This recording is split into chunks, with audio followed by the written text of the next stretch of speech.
حكاية فيلمنا بتبدأ في الولايات المتحدة، والحرائق بقت في كل مكان. وبعدها بنروح للضابط جو، واللي اتنقل لمركز اتصالات الطوارئ مؤقتا، وده بس عشان عنده محاكمة لحد ما يتم إعلان النتيجة فيها. وبعدها بنشوف جو وهو بيستنشق من جهاز الربو بتاعه بسبب الدخان والتلوث اللي موجود في كل مكان.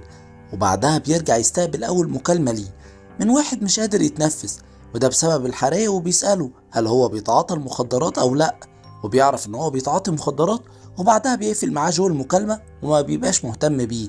وبتجيله مكالمة تانية من صحفية لكن على موبايله الشخصي، وبتقوله انها بتكتب عن قضيته. بيتعصب عليها وبيقفل في وشها السكة، ومديرته لاحظت ده وقالت له ان ممنوع استخدام الموبايلات في الشغل. وبعدها بيجيله اتصال تاني من واحدة بتشتكي من الحرايق، على طول بيحولها على قسم الحرايق. وبيجيله اتصال تاني من شخص اتسرق من واحدة كانت معاه في العربية ومش عايز مراته تعرف، وبيتصل جو بقسم الإرسال عشان يبعتوله عربية شرطة. وبيرد عليه زميله بيل، وبينسوا نفسهم وبيتكلموا عن تعيين جو في قسم الطوارئ مؤقتا. وبعدها بيرجع جو للمتصل وبيقوله إن هو هيبعت له عربية شرطة. وبعدها بيطلع جو من المكتب وبيعمل قهوة، وبيحاول إن هو يكلم طليقته عشان يكلم بنته، لكنها ما بترضاش تخليه إن هو يكلمها. وبعدها بيرجع عشان ياخد العلاج بتاعه ويكمل شغله، وبتجيله مكالمة ومبيبقاش مركز، وبتفضل ترن لحد ما واحد من زمايله بينبهه.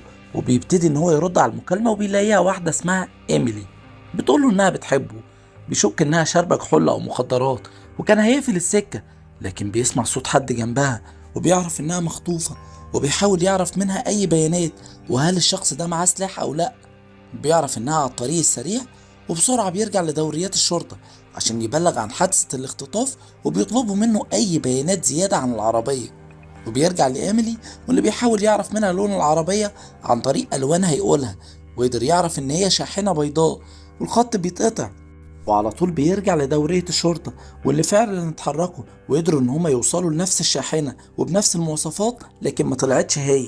وبعدها بيحاول جو إن هو يدخل البيانات على قاعدة البيانات اللي عنده عشان يقدر يحدد مكان بيتها أو أي معلومات زي أرقام تليفونات. وفعلا قدر يحدد مكان البيت، وخد أرقام الموبايلات والتليفونات بتاعته. وبيتصل، وبترد عليه بنت صغيرة عندها 6 سنين اسمها آبي، وبتقوله إنها لوحدها. وبياخد منها رقم هنري باباها واللي هو خاطف والدتها، وقدر يعرف من قاعدة البيانات إن هنري ده كان مسجون قبل كده. وبيرجع للدورية بعد ما حدد رقم لوحة العربية عشان يدوروا عليها. وبيطلع يقعد كمان في مكتب لوحده عشان يركز أكتر، وبيتكلم دورية تانية، وبيطلب منهم إن هم يروحوا البيت آبي عشان هي موجودة لوحدها في البيت، ومعاها أخوها اللي أصغر منها واللي اسمه أوليفر. وبعدها بيرجع يكلم هنري على رقم موبايله، وبيقوله إن هو عارف إنه خاطف مراته، لكن هنري بيقفل الموبايل في وشه. وبعدها بيرجع جو يكلم واحد صاحبه، وبيديله عنوان بيت هنري التاني، وبيقوله يروح لهناك، أكيد هيروحوا على البيت ده عشان ينقذ إيميلي لو لقاهم طبعا. وبعدها بيرجع يكلم آبي وبيطمنها، وبيقولها تفتح الباب وإن في ضباط أصدقائه جايين عشان ينقذوها هي وأخوها. وبعد ما بتفتح لهم بيسمع جو كلام الضباط وهم بيقولوا ان المكان فوضوي جدا، وان في طفل اسمه اوليفر مغمى عليه وفي دم كتير جدا حواليه، وبياخدوه بسرعه على المستشفى وفاكرين ان هو ميت. وبيتعصب جو بسرعه عليهم كلهم، وبيرجع يكلم هنري بعصبيه وبيقول له ان هو قتل ابنه، وان هو كمان خاطف مراته ومش هيسيبه. وهنري برضه بيقفل الموبايل في وشه.